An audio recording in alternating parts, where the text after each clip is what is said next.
Amém. Graças a Deus.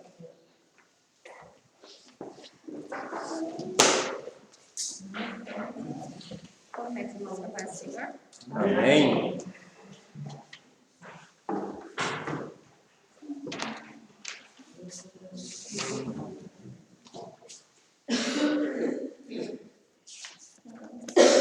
Introdução. A eleição e a predestinação são termos importantes na compreensão da doutrina da salvação. Esses vocábulos, ligados entre si, elucidam o plano divino de salvar os pecadores. Nesta lição abordaremos os conceitos bíblicos e a interpretação pentecostal referente à eleição e à predestinação. Alguém sabe dizer o que é eleição? É eleger, né? Alguém? Eleição é ser eleito, né? Eleger, né? É a escolha de alguém para ocupar um cargo ou desempenhar uma determinada função. Predestinação. Determinação antecipada do destino de algo ou alguém. É como se uma pessoa ela predestinasse que você iria para o inferno ou para o céu antes mesmo de você saber. Eleitos para uma vida santa e irrepreensível.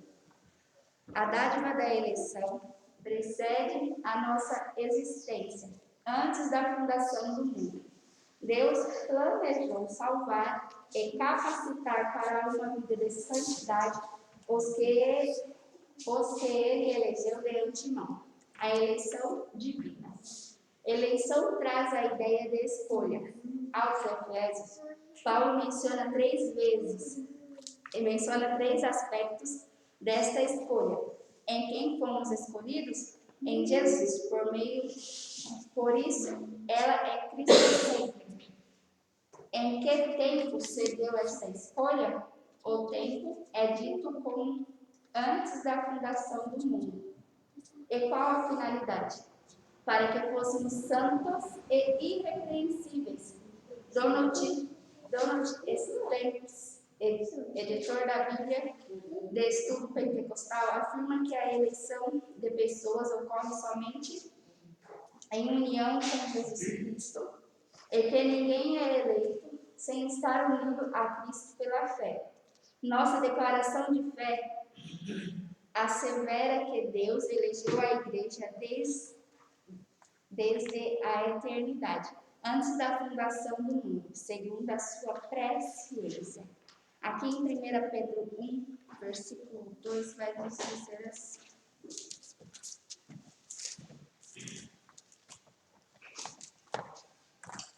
Eleito segundo a presciência de Deus, Pai, em santificação do Espírito, para a obediência e a aspersão do sangue de Jesus Cristo. Graça e paz vos seja multiplicada. Aqui nesse primeiro tópico, dá a entender que nós fomos eleitos por Deus, fomos escolhidos por Deus, e não por homens. Deus, Ele escolheu a gente para que venhamos seguir no caminho dele. Somente Ele sabe o nosso começo, o meio e o fim. Que as outras pessoas, por mais que nos julgam a dizer que nós vamos para certos lugares, somente Deus Ele sabe. Que foi Ele que nos escolheu. Aqui no finalzinho, eu gostei porque fala assim, nossa declaração de fé assevera que Deus elegeu a igreja desde a eternidade, antes da fundação do mundo, segundo a sua presciência, segundo a sua vontade. Aqui esse tópico ele já é autoexplicativo, que vai falar que Deus, Ele nos escolheu. Que antes mesmo, quando estávamos no mundo, Deus ele já tinha preparado, Ele já preparou o nosso lugar, Ele já preparou o que iríamos passar, o que a gente poderia pensar, o que a gente poderia falar. Ele já tinha preparado isso antes da criação do mundo. As condições da eleição. A Bíblia de Estudo Pentecostal ensina que a eleição para que a eleição para a salvação em Cristo é oferecida a todos. Em João 3,16, vai dizer, porque Deus amou o mundo de tal maneira que deu seu Filho unigênito para que todo aquele que nele crê não pereça, mas que tenha a vida eterna. E torna-se uma realidade para cada pessoa, de acordo com o seu prévio arrependimento e fé. Entretanto, esse meio não é meritório. E ninguém pode cumpri-lo sem a graça de Deus. Deste modo, fomos eleitos por iniciativa divina, por causa da graciosa obra de Cristo e não pelas nossas obras. Aqui em Efésios 2, 8 e 9, vai dizer assim: porque pela graça sois salvos, por intermédio da fé. E isso não vem de vós, é dom de Deus. Não vem das obras, para que ninguém se glorie. Aí no 10 vai dizer assim: porque somos feitura sua, criados em Cristo Jesus, para as boas obras, as quais Deus preparou para que andássemos nela. Aqui, nesse tópico, vai nos dizer que Deus, Ele escolheu todos nós, por mais que somos pecadores. Ele escolheu a gente desde antes de tudo. Ele já tinha escolhido a gente, por mais que nós não merecemos. E aqui diz que a sua graça, ela recai sobre nossa vida. Ela vem sobre a nossa vida, por mais que não é uma graça merecida, por mais que nós não merecemos a graça. Deus, Ele derrama sobre a nossa vida a graça para que venhamos continuar.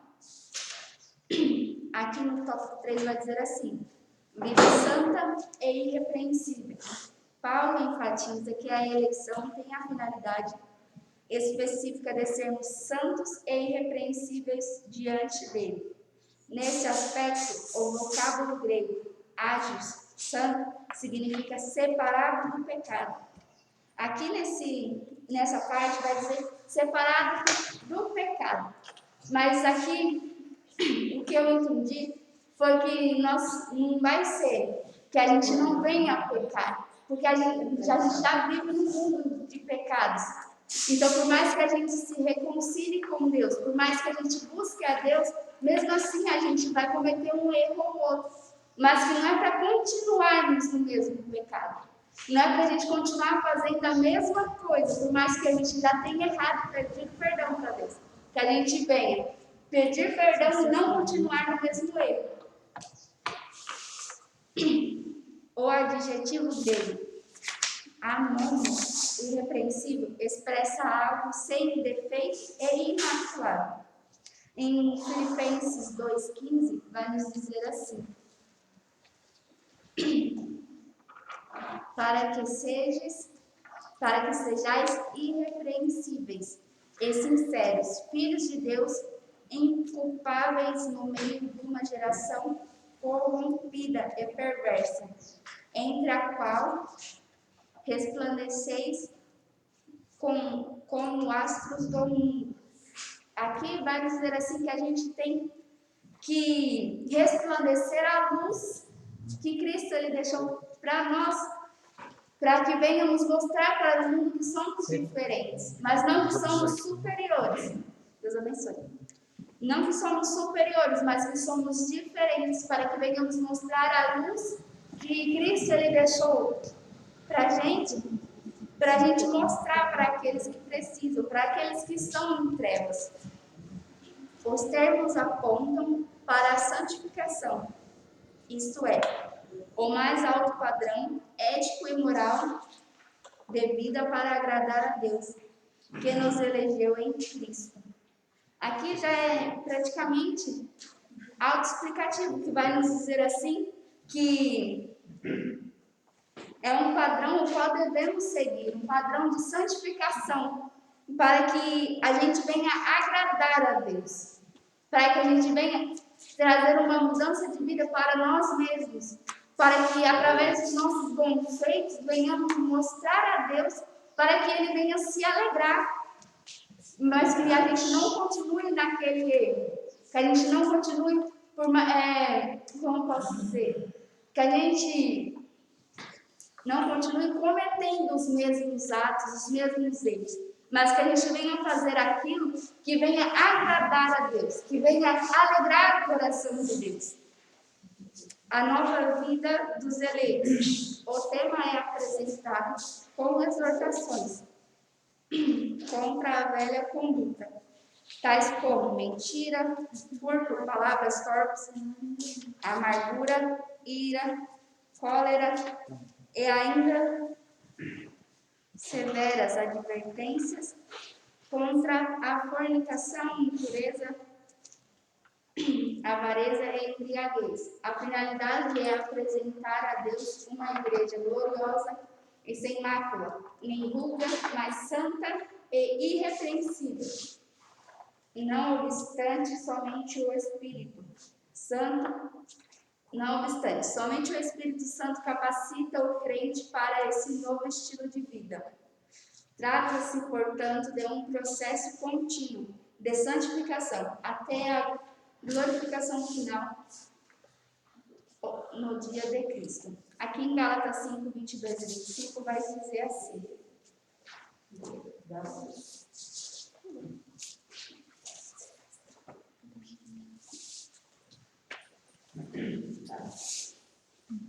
Dessa vez eu não marquei. 5, 22 a 25. Mas o fruto do Espírito é caridade, gozo, paz, longanimidade, benignidade, bondade, fé, mansidão, temperança. Contra essas coisas não há lei. E os que são de Cristo crucificaram a carne com as suas paixões e concupiscências. Se vivermos em espírito, andamos também em espírito. Aqui no versículo 26 vai dizer assim também: não sejamos cobiçosos de vanglórias, irritando-nos uns aos outros, invejando-nos uns aos outros. Aqui vai nos dizer que a gente tem que andar em espírito, mas não é fácil, mas que venhamos andar em espírito para que venhamos mostrar a glória de Deus. E não a nossa glória, para que a gente não venha se vangloriar. Porque nós somos somente um pedaço de carne a qual Deus deixou aqui para que venhamos transmitir a palavra dele. Para que venhamos transmitir o amor dele. Então, que toda glória, toda adoração venha ser dada a Deus.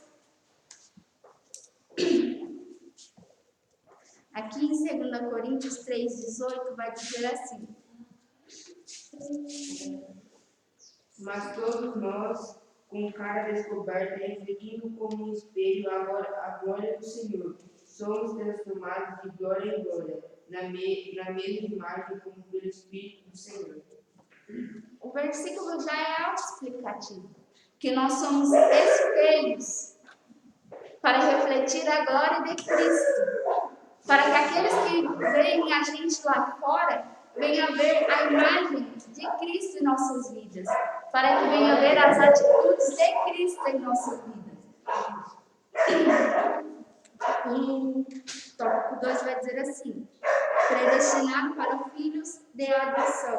A palavra predestinar mostra que o destino dos eleitos foi feito na eternidade. Eu pesquisei o que significa a palavra adoção. Aí aqui vai dizer assim: processo legal que consiste no ato de aceitar espontaneamente como filho determinada pessoa, desde que sejam respeitadas as condições judiciais para tal. É você pegar uma criança, a qual não é seu filho, e pegar ela e demonstrar um afeto, demonstrar um amor para ela, a qual na antiga casa ou na antiga família dela ela não tinha, mas que você pegue ela e cuide dela. E na Bíblia vai dizer assim que Deus, ele pegou a gente como uma adoção de filhos. Ele pegou a gente como filhos. Até que vai ter uma palavra que vai dizer assim que não somos mais servos, mas que somos filhos de Deus. Então, ele pegou a gente de um mundo pecaminoso e mesmo assim ele adotou a gente.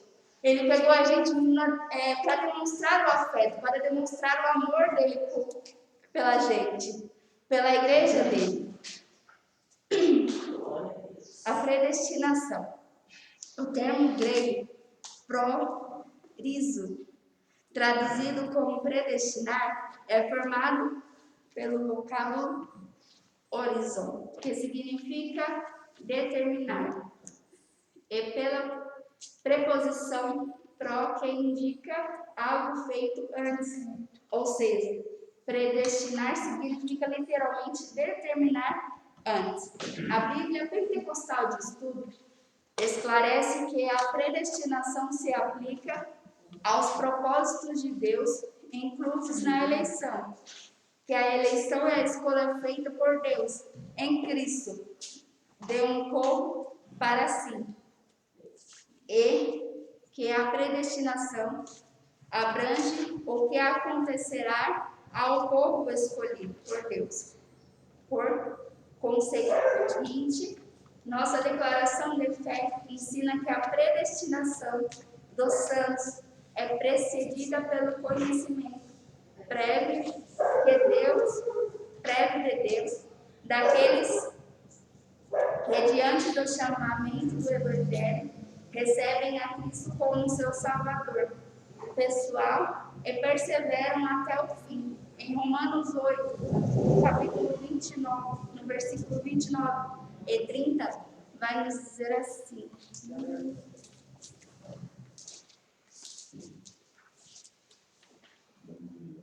porque os que dantes conheceu, também os predestinou, para seres conforme a imagem de seu Filho, a fim de que ele seja o primogênito entre muitos irmãos.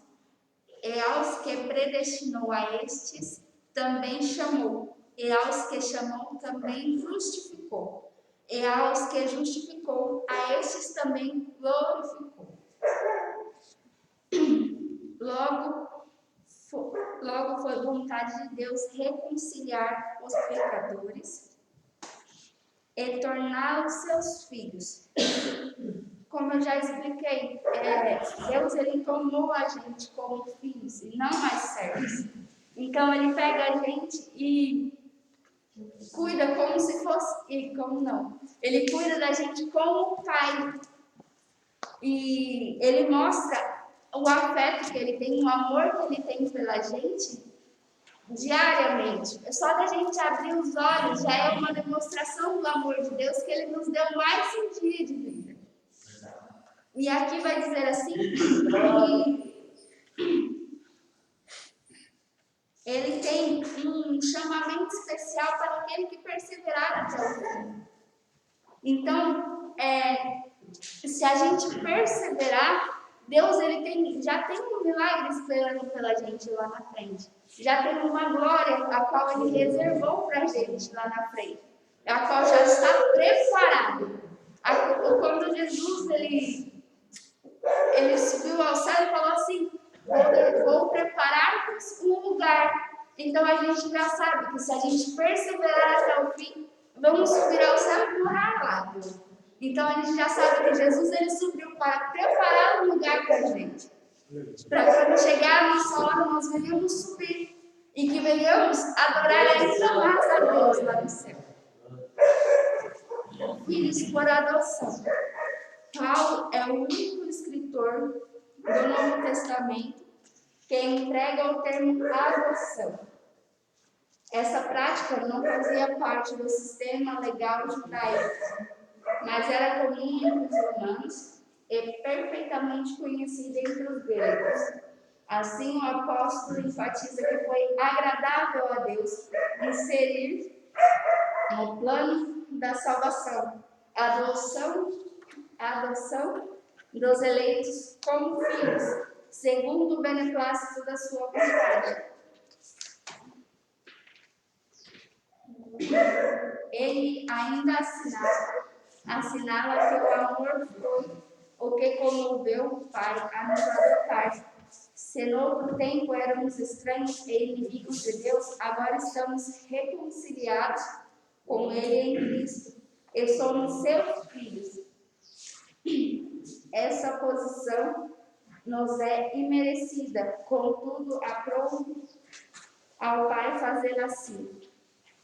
Aqui em Colossenses 1:25, vai dizer assim: da qual eu sou feito ministro segundo a distinção de Deus que me foi concedida para convosco para cumprir a palavra de Deus.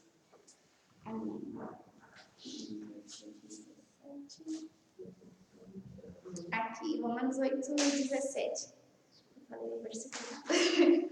E se nós somos filhos, somos logo herdeiros também, herdeiros de Deus e cordeiros de Cristo.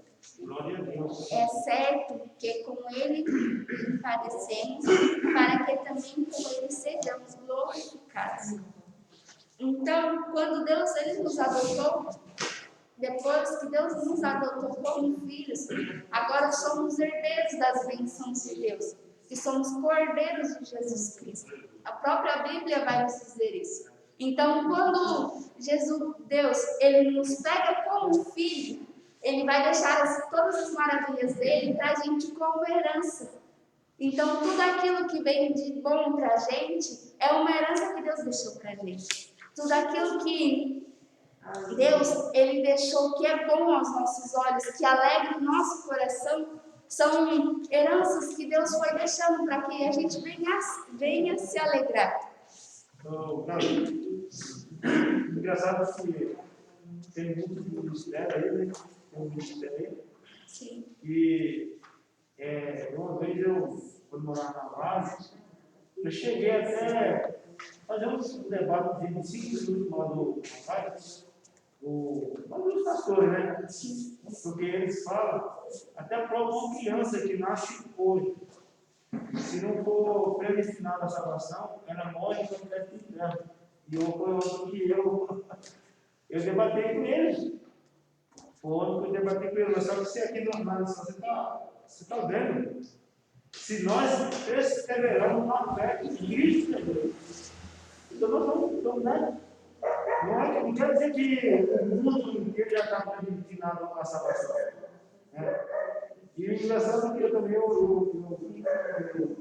vejo na vontade de Deus salvar toda a humanidade, é que mesmo eles sendo nosso criador, né, ele já nos adotou como um filho. Aí que maravilha! Ele nos criou, ele fez a nossa vida, né, e assim ele já nos adotou como filho. Sim, até porque a maior prova de amor que ele tem com a gente foi entregar seu único filho para morrer por nós. Até que a própria palavra vai dizer que porque Deus amou o mundo de tal maneira, uma maneira que a gente não pode medir, uma maneira que os nossos olhos não contemplam o tamanho do amor de Nem Deus. para paciência de uma pessoa, né?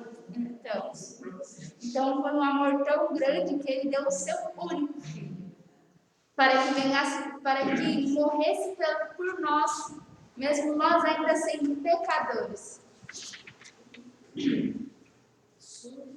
Os privilégios da adoção.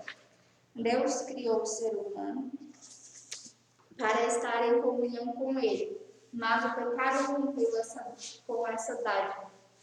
Entretanto, em Cristo, o Pai reconciliou-se com os homens, adotando os seus escolhidos. Nesse sentido, o apóstolo Paulo usa uma analogia da adoção na sociedade romana, em que o filho adotado receberia o direito ao nome e aos bens de quem o adotava. Igualmente, na filiação divina, Deus predestinou as bênçãos de um novo nome e de uma nova imagem, a imagem de Cristo, aos eleitos. Então, Deus concede a redenção e a remissão dos pecados e restabelece a comunhão com o pecador, dando-lhes o direito de chamar Abba Pai, isto é, o direito de ter intimidade com o Pai. Isso significa que passamos a ser herdeiros de Deus e cordeiros de Cristo, das promessas a Abraão e da vida eterna, tendo sido aceitos por Deus, fomos transformados em filhos para seu louvor e glória. A gente vê aqui que quando Deus ele nos adotou, nós agora temos o direito de chamar ele de Pai, a qual antes a gente não podia, a qual antes a gente não tinha o direito. Mas agora a gente tem o direito de chamar ele de Pai, pois ele nos adotou. Aqui vai nos dizer também que quando os filhos são adotados, eles têm o direito de usar o nome ou os bens, a qual quando o pai que o adota tem, a gente vai começar a ter o direito também. Então, quando Deus ele nos adotou, agora nós temos os direitos de viver aquilo que Deus preparou para a gente. E temos também o direito de chamá-lo de pai. Imagina, muitas crianças não têm pai. E aí elas começam a sabem que agora ele tem um pai para que cuide deles. Muitas crianças não têm um afeto de um pai ou de uma mãe. E Deus ele vem tomar aquele lugar e vem preencher o coração. Porque Deus ele é tão bom, tão misericordioso, que nos dá essa dádiva, como vai nos dizer aqui. Gálatas 3, versículo 29. Sim. Fala como que fala. E se sois de Cristo, como sois descendência de Abraão, herdeiro conforme a promessa. A gente não Deus, né? Glória a Deus, né? Que maravilha. Aqui em Gálatas 4, o 6 e o 7 vai dizer assim: e porque sois filhos, Deus enviou aos nossos corações o Espírito de seu Filho, que clama Abba Pai. Assim que já não és mais servos, mas filhos. E se és filho, és também herdeiro de Deus por Cristo. A palavra já vai alto se explicar que quando a gente se reconcilia a Deus, não somos mais servos de Deus, somos filhos de Deus. Aqui no finalzinho da lição vai dizer assim: tendo sido aceitos por Deus, fomos transformados em filhos para seu louvor e glória. Olha que maravilhoso. Porque quando somos transformados em filhos, somos para louvor e glória a Deus. No tópico 3 vai dizer assim: a sublimidade do propósito divino na predestinação. A excelência da predestinação está na provisão de bênçãos espirituais aos eleitos, pela vontade divina em Cristo, e por seu amor incalculável, amor, a predestinação e salvação. O soberano Deus não predestinou incondicionalmente pessoa alguma à condenação eterna, mas deseja que todos se arrependam e convertam-se dos seus maus caminhos. Aqui em Atos 17:30 vai nos dizer que... Peraí, agora não lembro. Atos 17:30 vai dizer assim: mas Deus, não tendo em conta os tempos da ignorância, anuncia agora a todos os homens, e em todo lugar, que se arrependam. Então, aqui vai nos dizer que nenhuma pessoa tem o poder de predestinar o nosso filho. Que por mais que fala assim: você vai para a condenação eterna, que você não tem mais salvação. Nenhuma pessoa tem o direito disso. Até porque aqui vai nos dizer assim que Deus, ele deixou a palavra dele para que os homens viessem se converter, para que a gente reconhecesse que nada somos sem Deus, mas que quando Deus ele começa a agir na nossa vida, nova criatura somos. Então que venhamos transmitir, que venhamos ser espelhos, para que venhamos e para que aquelas pessoas que olhem para a nossa vida vejam a glória de Deus, vejam a luz de Deus em nossas vidas. Nas 6 vezes que a palavra aparece no Novo Testamento, nenhuma delas faz referência à condenação dos pecadores. Portanto, não houve uma dupla predestinação em que Deus decretou e escolheu que uns vão para os céus e outros para o inferno. Nossa declaração de fé assevera que a predestinação bíblica diz respeito apenas à salvação, sendo considerada ao arrependimento e à fé em Cristo Jesus. Segundo a presciência, a gente vai ver no Antigo Testamento, no livro de Jonas, que o povo estava no pecado, o povo estava aquela terra de Nínive estava com um pecado tão grande que chegou às narinas de Deus. E a gente vê que Deus ele manda para que Jonas fosse lá para que venha pregar o evangelho. Só que Jonas já sabia como era a cidade de Nínive, então ele ficou com medo, então ele temeu. Então ele falou assim, eu não vou. Mas aí ele pegou, Deus ele deu uma forte tempestade, e aí todos sabem da história. Mas a gente vai ver que depois que Jonas ele pregou, que a cidade de Nínive se arrependeu, se converteu. E Deus ele teve de misericórdia para com o povo. E Deus ele aceitou eles de novo como filhos. Então a gente vê que Deus ele é um Deus de misericórdia. Deus ele é um Deus de correção. Mas mesmo assim ele não deixa de ser um Deus de misericórdia. Então, por mais que aquele povo de Nínive estava no pecado, Deus ele mandou uma correção. Ele pegou e falou assim, ó, vai acontecer isso e isso, se vocês não voltarem para o meu caminho. Só que como ele se arrependeu, Deus ele tomou eles de volta, como filhos. Então ele cessou aquela promessa que eles já tinham feito que ia destruir. Porque o povo reconheceu que somente Deus é. O amor de Deus é incondicional. É engraçado que é por isso que a alegria de Deus, somente brilhando, quando um pecador se arrepende. Agora você imagina só a alegria de Deus, a alegria de Deus, quando aquela cidade inteira se arrependeu diante da palavra de Deus.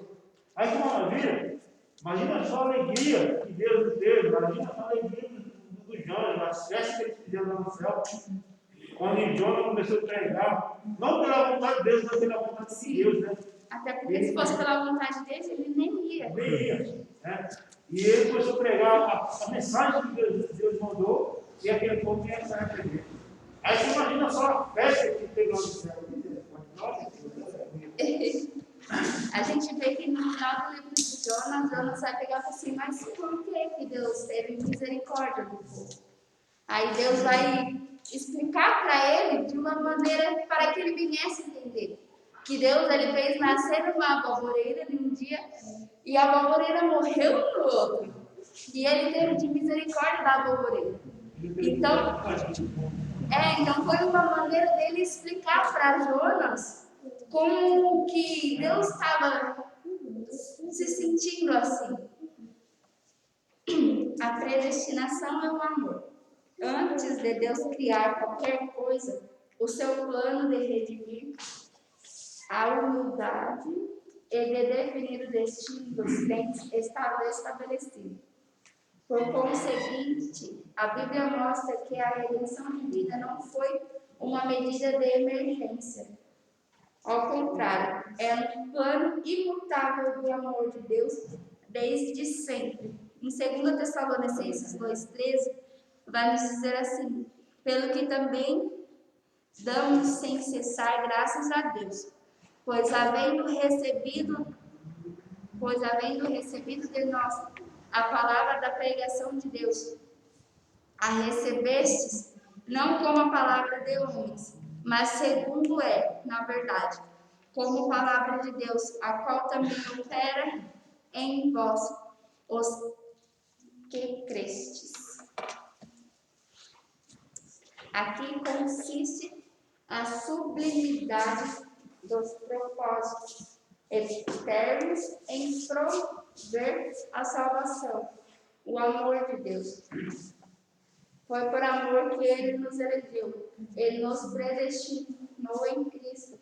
Isso implica dizer que a salvação, como um favor imerecido, provém do amor de Deus. Não obstante, os que se achegam a Cristo não são coagidos, mas atraídos a Ele. Aqui vai nos dizer assim que a redenção divina de Deus não foi uma ação de emergência, mas que foi um plano imutável de Deus para sempre. Então, a gente vê que Deus ele não acordou num dia e pegou assim, vou fazer. Não, ele já sabia disso. Então, aqui vai nos dizer assim que a salvação é como um favor merecido. E é mesmo, porque nós não merecemos, porque somos pecadores e vivemos num mundo onde é pecador. Então, a gente vê que Deus ele é tão bondoso, tão misericordioso, que Ele nos dá esse favor. O favor de reconhecer que somente Ele é Deus, que somente Jesus Cristo é Cristo. Então, Ele nos dá, Ele mostra o amor dEle dessa maneira, um amor que a gente não consegue medir. Esse amor de tal maneira que Ele nos dá o direito da salvação, mesmo nós não tendo o direito da salvação. Eu gostei dessa parte no final que fala assim: não obstante, os que se achegam a Cristo não são coagidos, mas atraídos a Ele. Isso quer dizer que as pessoas se achegam a Cristo não por força, nem por violência, mas que eles são atraídos a Deus. Que eles vêm porque o Espírito Santo convence, o Espírito Santo trabalha na vida daquela pessoa para que venha reconhecer que somente Deus é Deus, para que reconhecer que somente Jesus Cristo é o Cristo. Amém? Conclusão. Cristo morreu por todos e por cada um dos pecadores, desde a eternidade, segundo a sua presciência em Cristo. Deus elegeu e predestinou os que creriam e perseverariam na fé e a viver em santidade, receber a filiação divina e a desfrutar de todas as bênçãos espirituais divinamente estipuladas.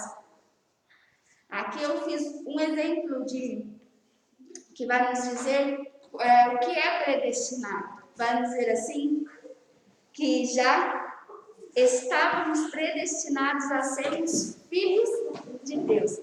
A própria Bíblia vai nos dizer isso, que já estávamos da criação do mundo sendo predestinados a sermos filhos. Então, desde antes, Deus já sabia que nós iríamos ser filhos dele. E é um favor que nós não merecemos. Porque muitas das vezes a gente não vai ouvir aquilo que Deus vai falar no nosso coração para que venhamos seguir.